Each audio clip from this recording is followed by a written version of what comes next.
In this lesson, we'll learn how to find and replace old and foreign characters within our dataset. Generally speaking, there are times when your data comes with unwanted characters or potentially even characters from another language. Obviously, this means that your data is not clean and that you want to conduct some basic maintenance on it in order to get it ready for processing. While there does exist a find and replace function, there also exists the Regex tool, which we can use to recognize and understand non-congruent characters that will give us the ability to get rid of non-standard characters within a string.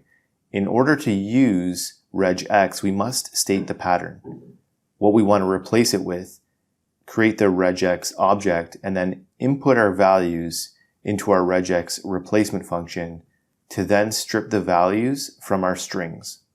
In our sub here, we are using GCID as our string.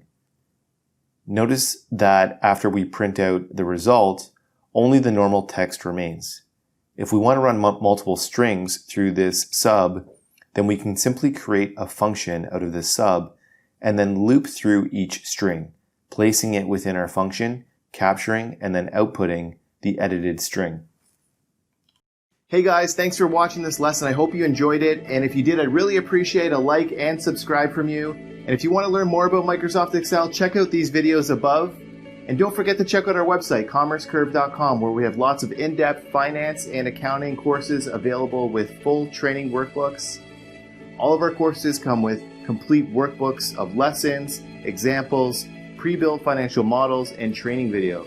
Hope to see you there.